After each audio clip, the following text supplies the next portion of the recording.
Hey, what's up everyone? TJ here. Today we're out snowboarding in Cardrona, New Zealand.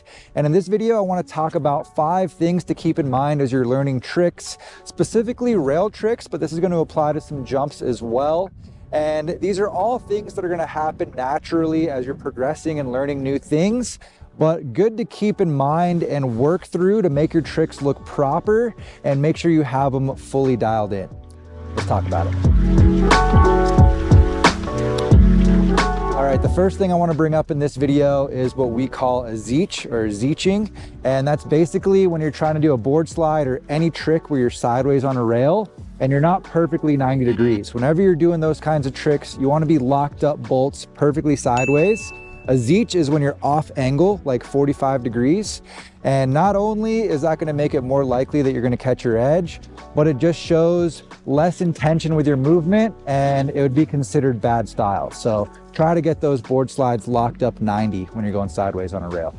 And going along with that, while we're talking about going sideways on rails, you don't want to dip your board slides either. When you're sideways on that rail, you want to be perfectly balanced just to have full control over the trick and own that trick. If you have one of your feet dipped a little bit off to the side, not only are you going to probably slide off the rail, but it's what we would call a soggy board slide or a soggy front board. So if you ever hear that term thrown out there, that's what they're talking about.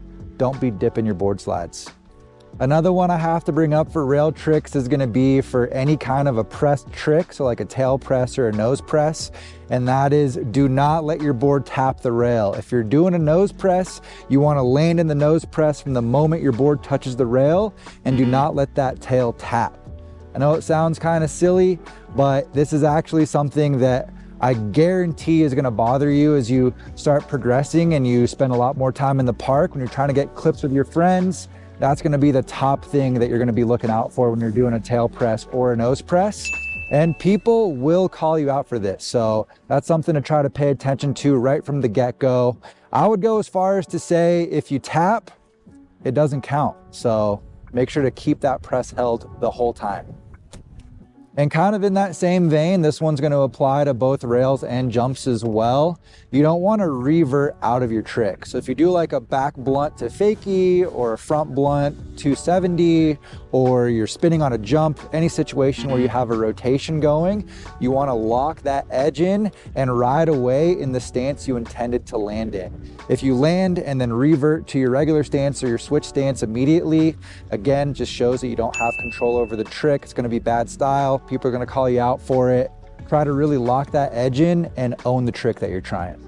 All right, this next one might be a little bit controversial. Honestly, I have my own personal preferences with this, but I'm just gonna say in general in snowboarding, you wanna try not to swivel into your rail trick. So if you're doing a 180 onto a rail, really in any direction, or any trick where you're landing in that 50-50 kind of position where your board's straight on the rail, try not to swivel in. For me personally, when I do my back ones onto rails, I like the way it feels to swivel in.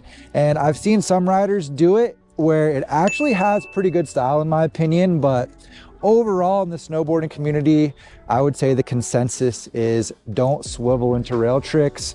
I'll leave that debate down in the comments. You guys can have your own opinions on that, but I want to include that in this video.